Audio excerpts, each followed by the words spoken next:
Yo, what's up? It's your girl Pretty Right, and I'm sitting pretty, starting riots right here on Illinois. I'm gonna let you finish, but did you tell them to listen to iLLANOiZE radio? Every Saturday from 4 to 6 p.m. Well, I was getting to that, but y'all made a point, so I hope y'all tune in. Do that. Wow. You're tuned in to iLLANOiZE Radio, Chicago's most valuable radio show. I'm your host, Biko, alongside my sister, Pretty Right, Yeah. Illinois Jones. Bow, bow, bow. Man, y'all, as always, we bring you all the illest guests from around the city and globe. This brother hails from my side of town, the West Side. I always say the best side. You know, I always get excited when we got a West Side in the building. But he goes by the name of Philmore Greene. First time. Way overdue. Man, You know what I'm saying? welcome back. I know, right? Welcome back. We did this last week, We but we had some tried it technical last week. issues. Pretty Ride one here. cheers. I was. Cheers. Yeah, we had some technical shit. issues last week. Technical. The whole squad is here today. Yeah. The whole squad is here today. Shout out Smash Raw Ruler. Cash in the Smash lobby. was in the Oh, lobby. so He that's was the here. reason Jones got this jersey on and y'all kept talking about last week. I thought y'all was Yeah. in like a group chat or something. Oh, So what did I miss? Segue right into yeah, it. right. Hold up. Yeah, If we go gonna ahead. talk about it, I gotta put it on. Don't put that shit on, man. If Don't we put gonna that shit on. talk about last week, you know. So let's see if he come wearing that motherfucker next Week. Next week. Oh, yeah. Hey, when I the come week next after week- that. So, Hey, exactly. when I come back next week, it's gonna be in a frame with some autographs on it. Okay. Because I'm gonna be at the parade. Like Philmore say, the Yeah, Philly in parade, Philly, right? the Philly parade. No, we ain't not going to Philly. No. But one thing y'all gotta know though, man. The reason I'm going, I'm fucking with Philly for this one. Okay. Now, Kansas City was once like my second home. Oh. You know what I'm saying? Like So you I've been. flip. Nah, I ain't flip. I'm just keeping it a buck. Like you gotta know when it's somebody's year and they chasing great. Have y'all watched like Saquon Barkley's highlights this year? I love Saquon. Listen, it's his year, bro. Yeah. And He a not Super Bowl going. on his But listen, birthday. On his birthday. Come And on. he not listen, going. Listen.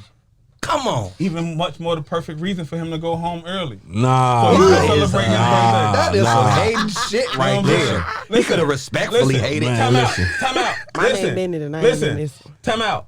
This is the first time ever, not just a black quarterback, but any racial quarterback has won 3 championships back to back, G. That'll But be he ain't dope. winning That'll yet. be He fire. ain't win- But he it would be gonna nice. win it. A three-peat in football. A three-peat in football and to be Has the that first ever to happened black. before? No, That's it crazy. never happened. White Never or black. happened. But Never for a happened. black So it ain't a quarterback- race thing, but okay, never, no team. football person here. Nah, it's never Never happened. happened. Okay, For Patrick cool. to win it back to back, he had to Yeah. be the first. Oh, you talking about Patrick Mahomes? Yeah. Okay, I know about him. So for him to be the first quarterback to do it ever over Tom Brady, come on, man. But Tom Brady went to the Super Bowl. a lot Yeah, but not times. 3 But times. not 3 times back to consecutive. Tom Brady. We Oh, can't no, do. We he can't do. did. No blasphemy talk about Tom Brady. So he That's the went guy. back to back to, but he didn't win. Back So to he back. got Didn't win. he went 1-2, went again, lost against the Giants, and that was a year Yeah. where That's they like was 2 years ago or undefeated too, and they Wasn't that lost like the 2 Super Don't Bowl. even- That was don't racist. even talk bringing about hurt that. to Philmore. You see me, right? Yeah, he hurting on this one. Don't even That talk was about his it. team at the I was time. in a room full of motherfuckers, bro. The only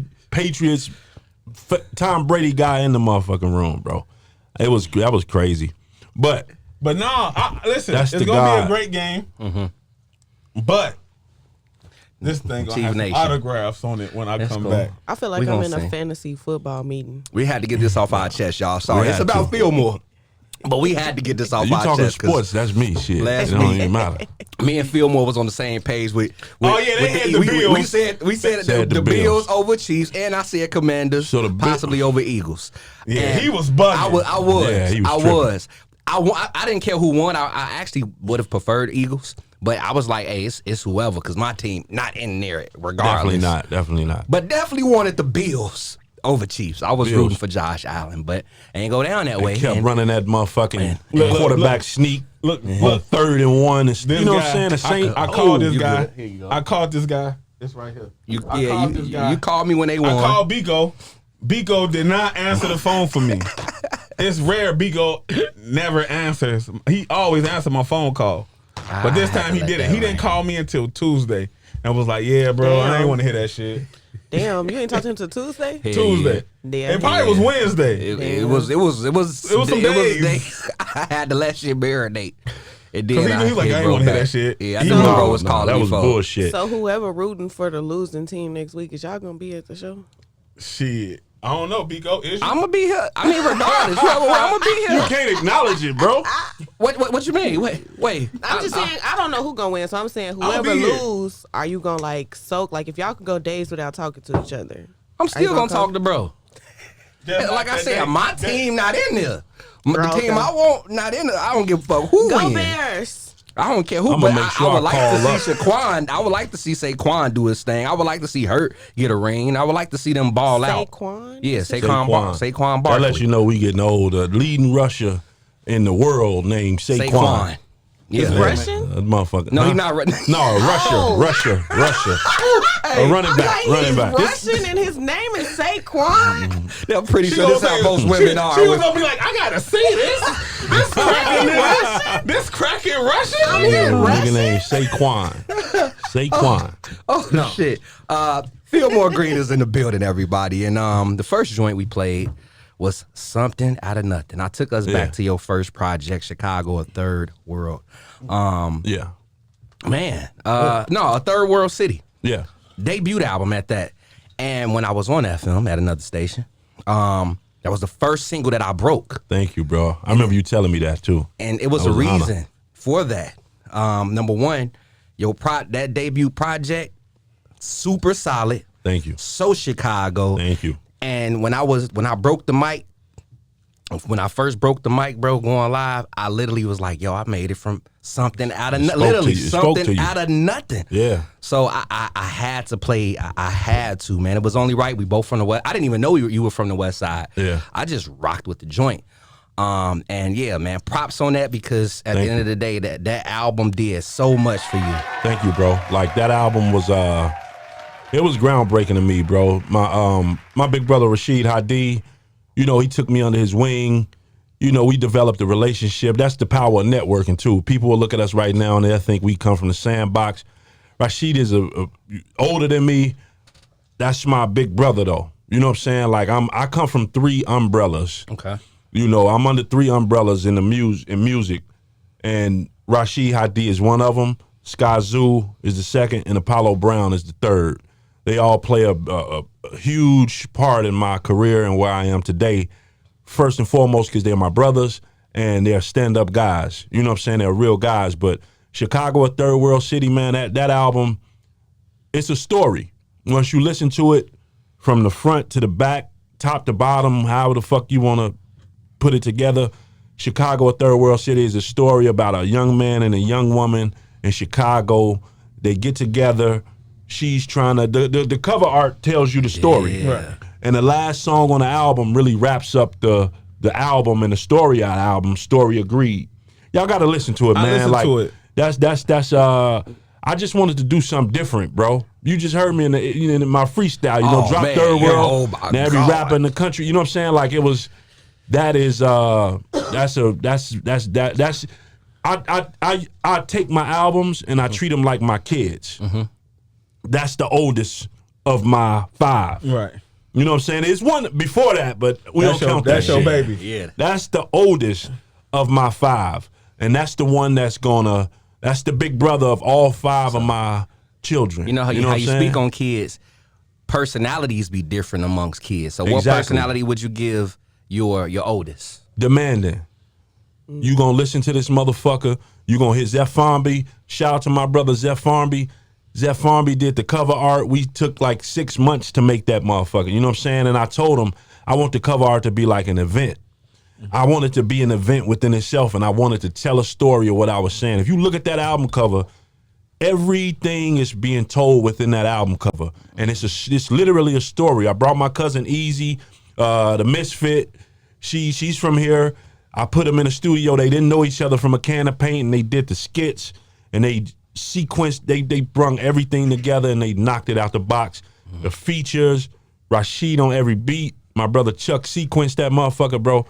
I'm proud of that album, man. That album was a springboard to my whole career, and we going, man. Yes, you know, sir. we 5-6 albums later, you know, and Well- it's still doing it. What was, if you can, can you reflect on the mindset you was in when you was making this project? I was in between. I was going to the block every day, and I was working a job. I was going to the block every day and I was working a job, but I knew all the years before that, I would go to these spots. I wasn't known. Motherfuckers was standing me up in the studio like I was supposed to connect with cats in the lab, and you know, sometimes artists get in their way. You know what I mean? They be artists. Sometimes they be turning to divas and shit like that. But you know, we human. But I was coming from. I had to prove myself. You know what I'm saying? So that whole album was like, when I drop this shit and it's under Hadid's wing, I gotta not only represent my brother and represent him right, because he put his whole career. He literally opened up his laptop for me and say, any beats you want to hear, bro, go. But I came from a standpoint to where as though I knew I needed to let my name be known. That's why everything was meticulously crafted, from the art to the lyrics to the sequence to the story. I just wanted to be heard. And when it dropped, like, none of my albums after that has had that much attention the first day it dropped. Like, my phone was going crazy. Like, it was going crazy. Like, I was always a people person, like going out to events, letting myself be known, networking, and, you know, Philmore, they knew what I had, but I never dropped anything. Never. But when that dropped, it was over with. Before we get to the break, how long of a process was it putting together your debut? Yeah. And also, how impactful was that for your career? Because think about it, we 7 years later. 7 years. And we still talking about this album that Yeah. I feel has been very impactful. But I want to hear from your, from your I come own up listening to cats like Nas and Jay, and their first album, they're 30 years in. You know what I'm saying? Like, when you could talk about an album for 30 years, I wanted to do that, but that took 5 years. From 2013, and we dropped it 2018. I was a super perfectionist, a high supreme perfectionist back then. Nothing was done. Nothing was ready to me. Hadid sat me down and was like, listen, you overthinking, you got to put this shit out. Come back next Sunday, we going to sequence it, we going to finish the mixing and mastering, and we going to put this shit out. You know what I'm saying? My brother Chuck, he's faceless. He don't like the cameras and shit, you know, but that's my business partner. He sequenced it. We did what we did, and we just wanted to squeeze the juice out the album. We wanted to treat it like the 90s. Promote it for a year, tour that motherfucker, get the album sales up, all independent. And we charted at like 60. Didn't know what the fuck was going on. Like, I didn't even know. Like, it had so much buzz, it charted. You know, they sending me shit I didn't know. Like, it was very overwhelming in a good way. Dang. But and it springboarded my career, man. That's why Sky Zoo is one of the umbrellas I'm under. He took me across the country. Retropolitan Tour, 2019. You know, across the country. Hadid and I, I'm 6'4". If y'all could Google a motherfucking Kia Soul, look how small that motherfucker is. Y'all was it. That was Sky Zoo said, man, I want to take y'all on tour. Say less. When You no went on pay, tour in the Kia Soul? no pay, man. We drove across the country. When we got on the West Coast, Knees to chest. Kia Soul, Hadid and I, we had motherfucking ironing boards in the back. We got irons, the booth. We got motherfucking mild sauce.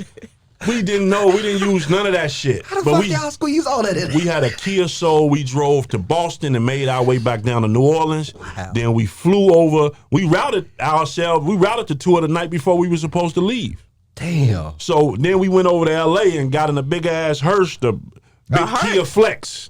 Not a Flex. He just called the Ford Flex because it's a box. It's Look a at the big Ford ass Flex. Box. We went over there. We driving through the desert, but we wanted to squeeze the juice out the album, bro, and that's what we did, bro. We promoted the album for a year. Shout out to Sky Zoo for inviting us on a Retropolitan tour. We went to like 30 different cities from Boston to Fresno, and we drove that shit. We did what we had to do, taking showers in motherfucking Planet Fitnesses and sleeping on the floors and my tour mates' rooms. We just had to do what we had to do, man, and it all pays off, man. Damn. Look at here, y'all. Philmore Greene is in the building. Yo, what's up? It's your girl, Pretty Riot, and I'm sitting pretty starting riots right here on iLLANOiZE Radio. And every single week, you come and you watch these great interviews, and you still ain't subscribed. What are you doing? Hit the subscribe button and turn the notification bell on too. So one thing I wanted to ask you was before the break, something that you said that stuck out to me was you were talking about like squeezing the juice out the album and leading into how you said like you used that time to like promote it fully for a year.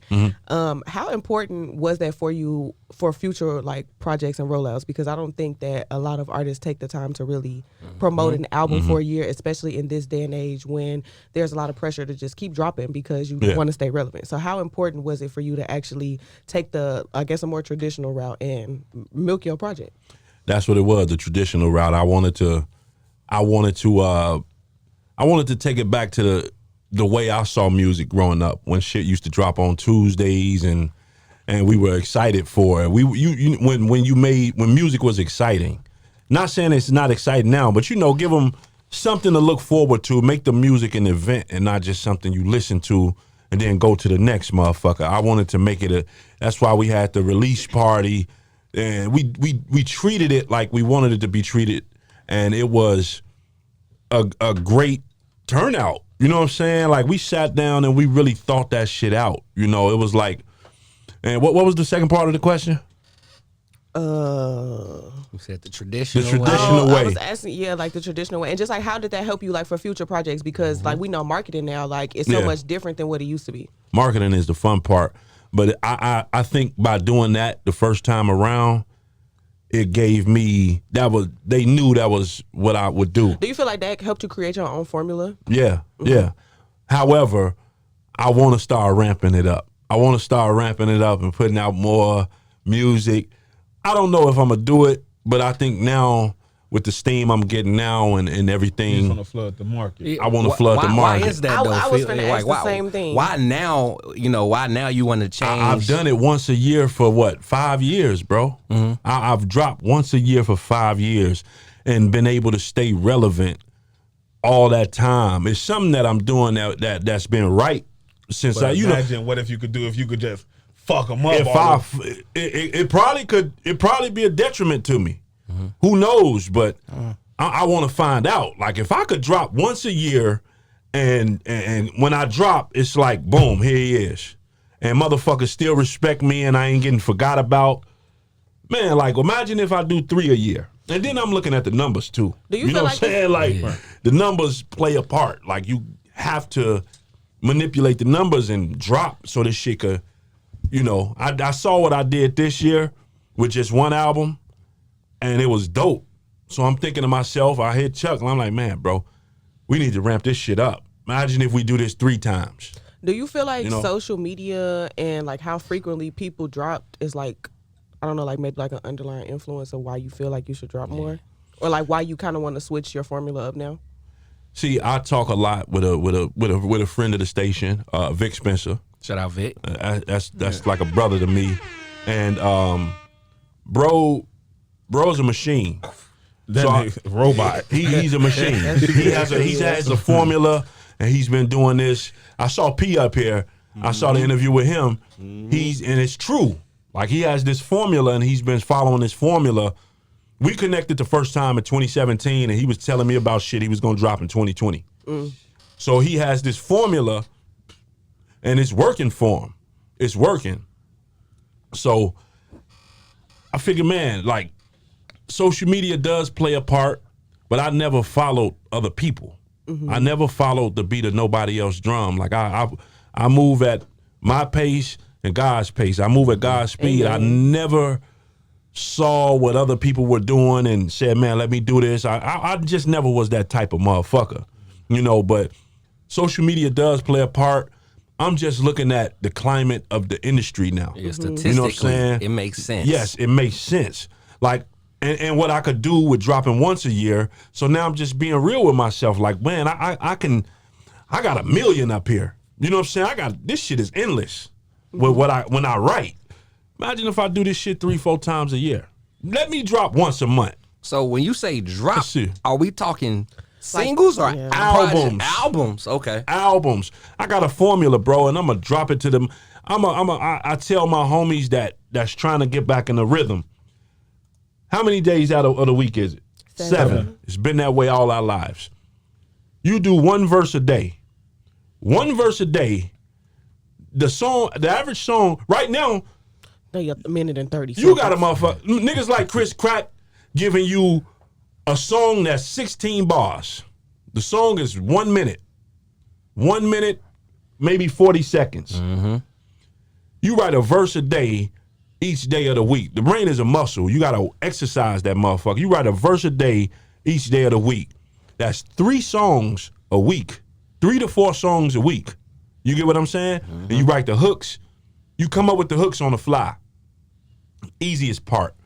You write a verse a day each day of the week. That's 3 to 4 songs a week.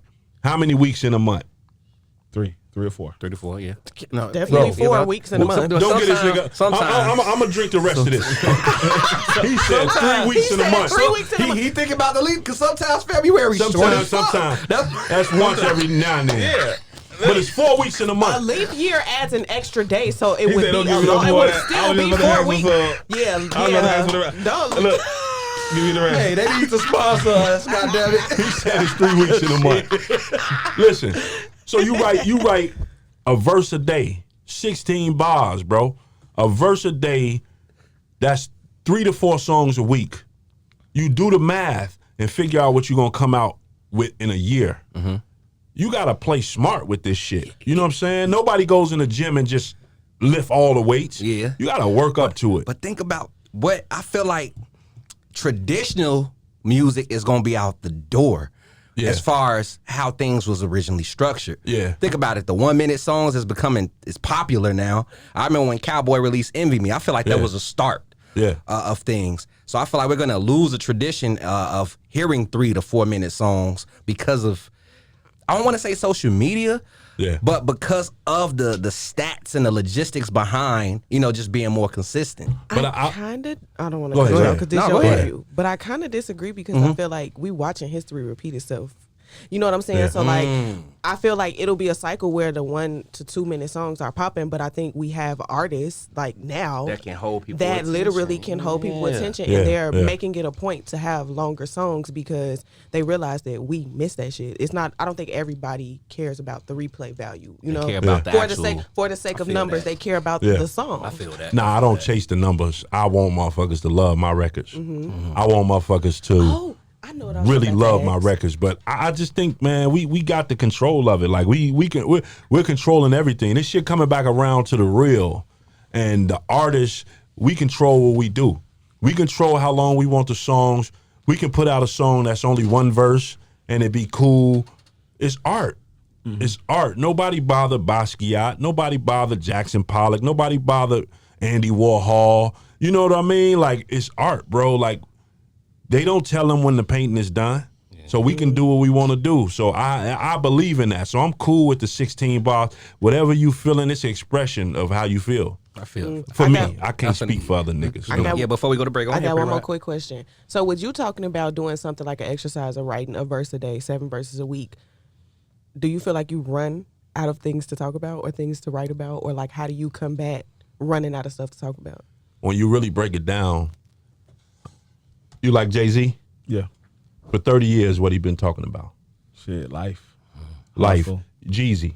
Hustle. Life. Drugs. Niggas, they're giving you the same thing over and over, just saying it different ways. That's all the shit is. I'm giving you real life over and over, Chicago over and over, but I'm just saying it in different ways. And this shit, people just so happen to think it's dope. So I can never run out of things to talk about. It's just like, how can I approach it? But the thing with me, I actually can write a story. I can write some visual shit and not being, cocky, but it's just real. But that's all it is. Motherfuckers giving you the same shit. Nas been giving us the same things, but saying it differently for 30 years. So I'll never run out of things to talk about. If they can shout Brooklyn, Queens, where's Jay-Z from? What's his projects? Marcy. Y'all said at the same time. They did. Where's Nas from? Queensbridge. Yeah, hey. Where I'm from? Westside. Chicago. 290. So K-Town. we doing the same. I'm following this. I'm You following just popping your suit. shit. The flyers. Who I'm popping that shit? The flyers. I'm following suit, bro. It all makes sense, bro. It all makes sense. I'm following. Where's Panamera P from? Chicago. Chicago. Shit, he from South. South South. Side. You know that though. South. You know that. You know it. There's another artist, Kendrick. Oh, you shit! I'm gonna say Chicago. Fuck that. Yeah, I Chicago. was He's gonna born say, here. technically He's born Chicago, here. yeah, technically He's Chicago, born here. but real But nah. shit. He just they just Cali, give you definitely Cali. That's what hip hop is though, man. Hip hop, we find ways to give you the same things over and over. We just make it sound good. I like you know that. what I'm saying? So I could never run out of shit to. If you an artist and you say, man, I can't think of shit, you tripping. Yeah, that's on you. They've been giving you the same thing. Jeezy gonna take the yams to his auntie house for 30 years. That's how he started, and that's how he's still giving you that shit. Pusha T. Oh, Pusha T been selling dope pushing for a the long ton. time. We Pushing a know ton. we know he's far removed from that life, but that's what he do. Won't give That's you. what he gave us when Yeah. we first heard him. So why switch it up, man? like that. Sell Keep dope talking 100 that different talk. ways. Tell Well, it to the nigga who used to do that life that's your age when you first came out. Keep feeding your core. And that's what he doing, man. So to answer your question, I'll never run out of shit. Because as long as I'm living in Chicago and been living in Chicago and have a whole childhood, teenage, grown, I never run out of shit to talk about. Philmore Greene is in the building, man. Yeah. The Grand Design is out right now. Yeah. And we talking about, DIY. So why not hop into Master P? You feel what I'm Yes, saying? sir. Yes, sir. You Yes, got let people know the feature that's on this joint, and we're gonna jump right into it. 94 Master P, man. We getting it out the trunk bass. Master P got it out the trunk. Produced by my brother Kenny Keys, featuring my brother Rashid Hadi. 94 Master P. We hustling this music, baby. Yo, what's up? It's your girl, Pretty Right, and I need you to do one sminy. Yo, what's up? It's your girl, Pretty Riot, and I just need you to do one small favor for me. Head on over to your app store, search iLLANOiZE.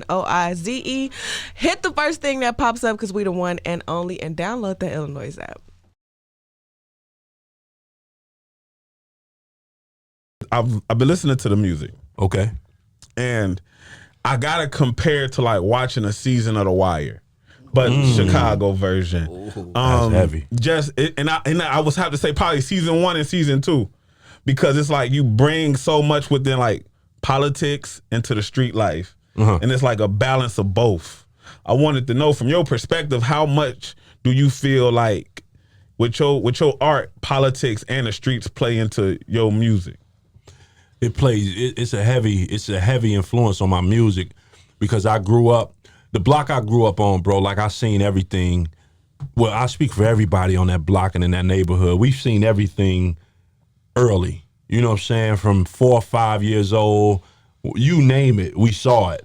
But on the other, but when I walked into my grandmother's house, I was just speaking with my brother Easy about this yesterday. My grandmother played MSNBC, CNN, all fucking, unless the Spurs was playing. Oh, that was our team. You know what I'm saying? That was her team. She loved the shit out of Tim Duncan. But she played MSNBC, CNN all day. So when we would go sit with my grandmother, that's all she would have on. So I still watch that to this day. You know what I'm saying? And it's not for nostalgia, but it's just something I grew up doing. So I don't follow politics like, I definitely don't talk about it with everybody. You know what I mean? Can't shit. I keep all that shit to myself, but I don't. It's something I grew up doing, so I kind of pay attention to it. I don't follow it like I used to. Definitely not like my grandmother used to. Right. But it plays a big part. I speak about a lot in my music, bro. I speak about God a lot. I speak about the devil. I speak about the highs and the lows, but politics in the streets go hand in hand. So how? Oh no, I'm sorry. Go ahead. No, I'm so sorry. I don't like No, cutting no. off. No, I was you just gonna good. say. So how political is music? Politics is usual. Hove. It's political, bro. Like it's all about who you know, and in some cases, how much of this you got. You know what I'm saying? For those on radio, how much money you got. It's politics, bro. Everything is politics. Everything is politics. Y'all one motherfucker away from sitting in the motherfucking room with Angela Yee and Charlemagne the God and all those guys. It's all about who you know. It's all politics. from the streets, from the motherfucking system, everything. It's all politics, bro. So music is politics. It's about who you know, the elbows you rub, and the people you come across, and how good you treat people. You know what I'm saying? Because the motherfucking what's that saying? The people you treat like shit on the way up may have to be the ass you kiss on the way down. You know what I'm saying? So it's about treating people well, and that's what I do that all the time, bro. Try to treat people with the most respect, you know. But it's all politics. Everything is politics on this planet. Everything we do is to get this motherfucking room built. Took politics. Niggas had to sit down and come up with numbers, and it's all politics, bro. So music, rap, sports, it's all politics. I know in the earlier segment you mentioned that art is like music. Your music is like Basquiat. Like, don't nobody tell Basquiat when to stop paying people what to do with their art. With your art and how trendy music is when it comes to your art, have you, like, for you to keep going and making your art and people pointing fingers at your art telling you need to make this art, you need to make this type of art, which we only get in hip hop music. How did that make you keep going and sticking to what you like to paint? Man, I grew up on a block with guys, man. My brother Shay, who taught me how to count bars, he used to want me to be the most street gun shooting motherfucker in every bar. Like the club record, we gonna make the club record, and I used to tell him all the time, man. Like, but he also was the one who championed me. Like, nigga, I think you better than all these niggas. He know that, and he still say it, right? Right. He's on the intro to the Grand Design, but I grew up around that, bro, and I just stuck to my guns, bro. It's just like, all right, so you got music. Music comes with phases. Yeah. Let's take it back to the 2010s, right? You had your Lil Jon era. Respect to everybody I'm about to name. You had your Lil Jon era. What was Lil Jon doing? The A-Town Stomp, the getting the clubs right. It was a sound. Then it went to the Bone Crusher era. Oh, man. Then it went to the Roscoe Dash type music era. And then it went to the Casio beats, that era, the lean with it, rock with them it. type, the Casio beats. It went to that. Those were all phases. It went to that era, and then it went to the Waka Flocka era, the Little Scrappies. Shout out to Eric. I'm not dissing anybody, but it was a phase. Those were phases. Those were sounds that were experimented, and it worked. So I went through all those phases, but when all those phases came and went, under that shit you had niggas like Nas, Scarface, Hove, Snoop, Jada, man, that's still here 30, 40 years later. That's the Primo still goes overseas at 60 years old.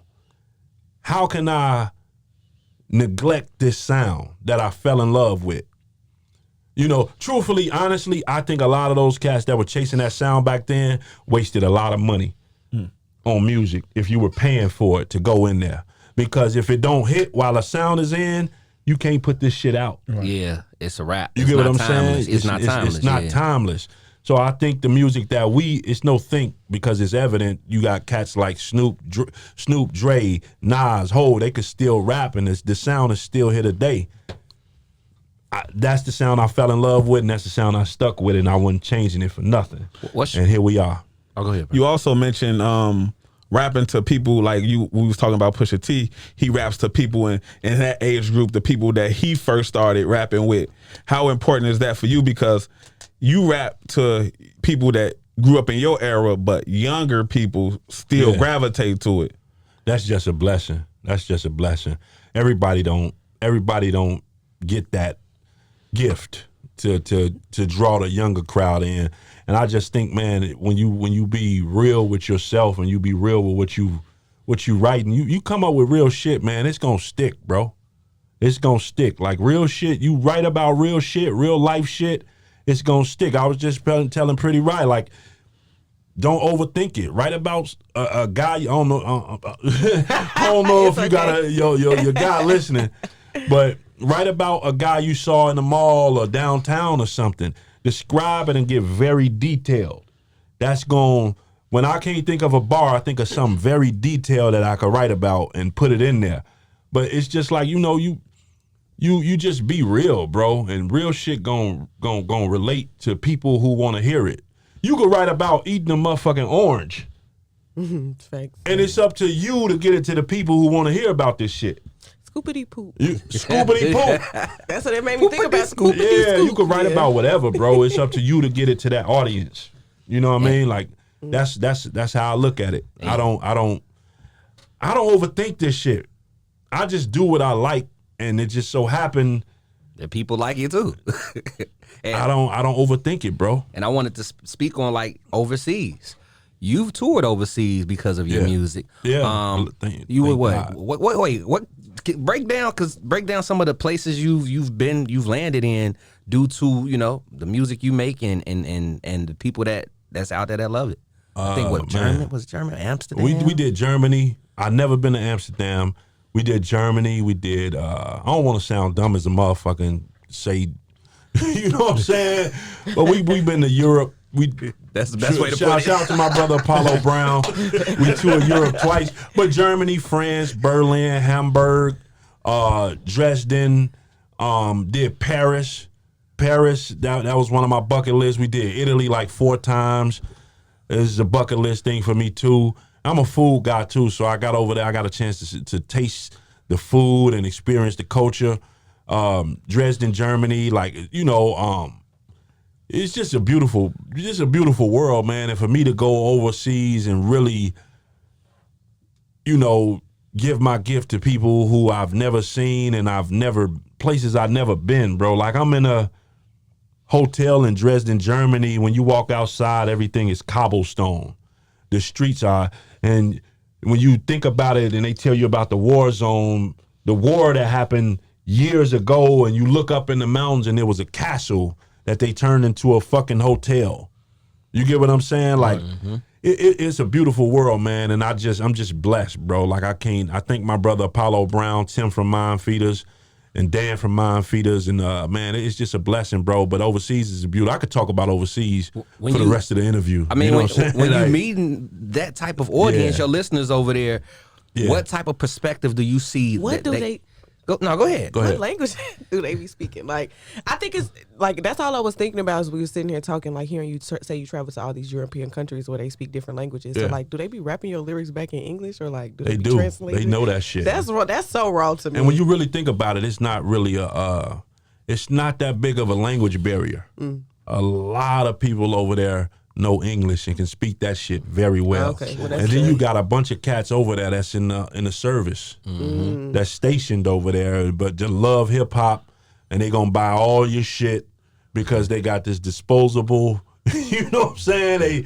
The military, the Navy, they might have docked that day and heard about the show, and they want to come out and rock the show, and I give it my all. That's it's not that much of a language barrier, but people over there, they really love hip hop, bro. They really love hip hop. That's what I was gonna ask you. Like, with you actually talking and networking with these people, what perspective do they have on the hip hop culture that you see? They don't see it like we see it. They really love it and they support it. Not saying we don't, but it's like in America, we are blinded by a lot of the shit that we see that shine. You get what I'm saying? Like we see shit that shine, and that's what it is. Apollo told me before we took flight for the first leg of the tour, he was like, bro, like you packing all, you don't have to, like one show I performed in a garbage bag. I put a garbage bag over my body. That's what he said. He said, one show I performed in a garbage bag, and I rocked that bitch like I was in Gucci or Prada. It don't matter to them. They really want to hear the music. They really want to come out and have a good time, and they really want to come to the merch table and meet you genuinely. They don't want to. It's no facade. Not knocking America, because I rock some shows here. Like I rock some shit here, and I love America, but over there it's the appreciation level is on 2,000. You know what I'm saying? Like they love it overseas, and it makes you want to go. You get spoiled. You get spoiled. You know what I'm saying? You When wanna you come come back. back, you get spoiled like a motherfucker, bro. Like you over there. I'm in Paris. The last time I went, and that was an epiphany, bro. Like I don't want to give away the hotel, but the hotel was like right up the street from the venue across the street. So it did something different to me, right? Like, and it's one of those boutique hotels and the windows Open up like that? Yeah, and it's no screens. I'm in that Like a fairy motherfucker looking tale at the movie. window. I'm like, is a bird about to fly in this bitch? Ain't no screen in that motherfucker. Like, I opened the windows and I was just laying in my bed right after the show. Got off the phone with my lady and was just listening to the people across the street, and they were speaking French, but I would hear it's like a lounge next door to the venue. Right. Okay. And I'm laying in my bed. I'm fresh out the shower and shit. I don't do too much hanging out. And I'm hearing them talk. And I hear, Philmore Greene, Apollo Brown. And I got my window wide. They don't know them. I can hear them. But I got my window wide open and I'm laying in my bed in Paris. And I hear Philmore Greene, Apollo Brown. They just having a good time reflecting on the show we just put on. And that was so gratifying, man. And I just started smiling like a motherfucker. No Sandusky. I'm laying in the bed, man. I just cracked a smile, man, because, I'm from K-Town, bro. Like, it ain't no... Only motherfucker that really did it was Twister. Yeah. You know what I'm saying? Like, you sell out a venue with 500 people, and then you go lay in your hotel room, open the window, and you hear people saying your name, and they having a good time after your show. In a whole nother country. In another country, bro. And that was a great feeling. But it's just a different appreciation level overseas than it is from here. Being that you from K-Town and growing up in a crazy era, and now you've been to all these places in Europe. You know what I'm saying? What's something you would tell yourself 2002? Travel. If you could travel back today. If I can go back today. Yeah, and holler at 2002 Philmore. Drop more earlier and travel more by yourself earlier. I didn't do that. Like I didn't drop a lot. I didn't drop at all. You know what I'm saying? Like I didn't drop my first mixtape until 2010. You know what I'm saying? Like travel more earlier by yourself. Go hop into other networks. When we was growing up, the hip hop hub, and still is, Sub T. Right.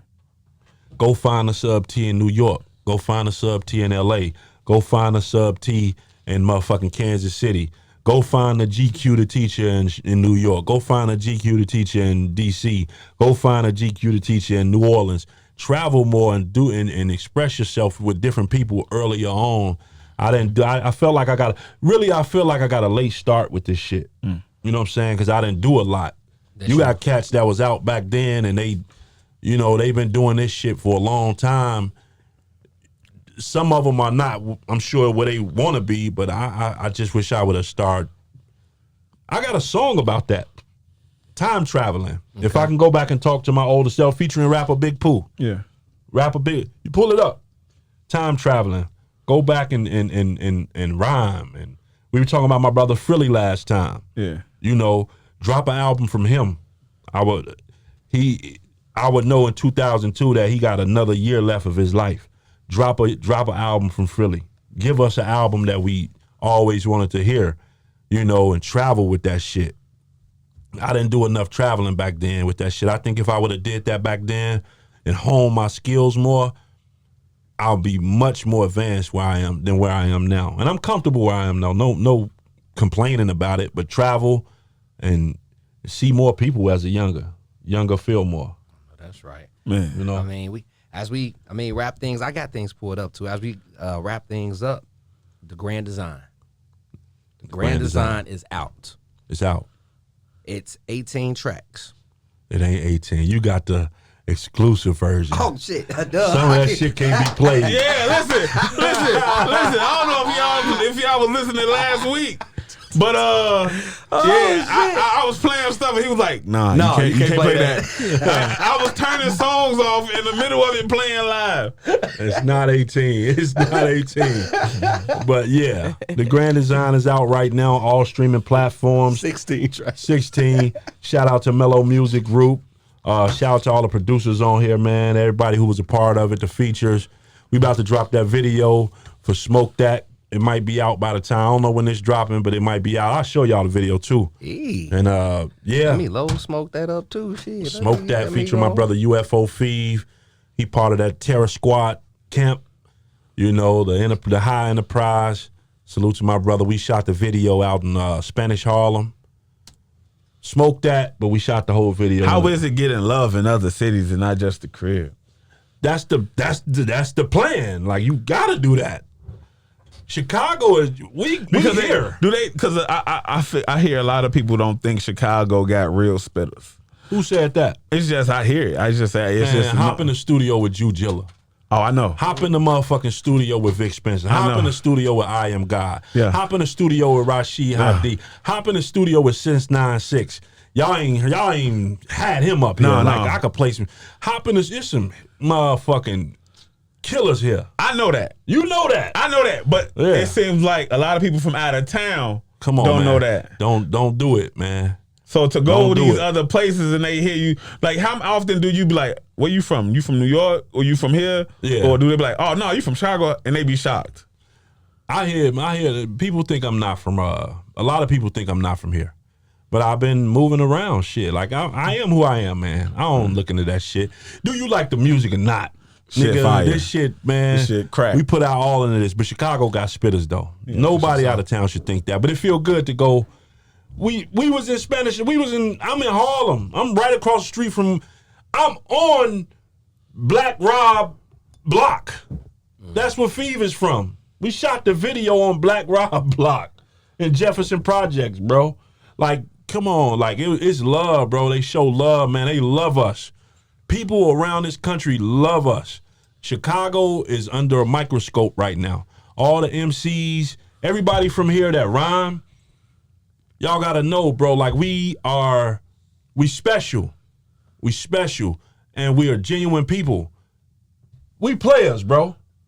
You know what I'm saying? Like, we players. Like, facts. It don't matter if you're a radio personality or whatever, man. When you walk in that room, you from the city, bro, they gonna know, like, man, you really start talking to people, man, this is a solid cat. That's what it is, man. I just be myself. I treat people the way I want to be treated. They might not reciprocate that gesture, but I just keep doing me, bro. I was raised right, and I'm gonna keep doing that, bro. Grand Design out right now. Yes, sir. Let people know how they can follow you, get in tune with you, and the one record off the Grand Design. Give one record off Grand Design that will break down literally the Grand Design, where I can play for the listeners that may not know you just tuning in right now. Philmore Greene, Philmore, and Green with an E at the end. And the one record I'm bogus because got to look at the back of the motherfucking cover. Play the whole shit, bro. Close your eyes and just pick something. but we're going to take it back to the essence. Play Money Over Vegas. Close your eyes and listen to it. That's what you're going to play. It's loaded right now. Money Over Vegas. That's a story. That's something a lot of these motherfuckers can't do, man. Close your eyes and listen to it, man. The Grand Design out everywhere, man. Thank y'all for having me. First mini. Yo, any shows coming up? The release party. We working the business on that. I got some Chicago cats that I'm putting on a bill. We gonna pay them. We gonna do it right. We gonna do the business right. Want to have y'all in the building? Oh, we there. Y'all can possibly stream live or however y'all want to do it. Hey, let's do it. Or if you need hosts. So we gonna Let's talk about that. Let's talk about it. You feel? But we putting together we do the listening session and we do the live show. Perfect. So we gonna try to we working the kinks out. Chuck and I, Hadi. We working the kinks out. We gonna try to get that to y'all real soon, but probably March. Okay. Probably March. I don't really do a lot of shows before that. But this shit gonna be nice, bro. We gonna be here. nice. Let's live stream that joint, man. Come on with it. Come on with it, man. Hey, Philmore Greene in the building. Grand Design is out right now. He goddamn came through with the bars too, man. Yeah, I can't so wait to see y'all that. stay tuned for the bars that's gonna be spinning. You can follow us at iLLANOiZE Radio. That's iLLANOiZE, iLLANOiZE Pay Radio. Download the iLLANOiZE Radio app. Put us on your phone so you can take us wherever you're at.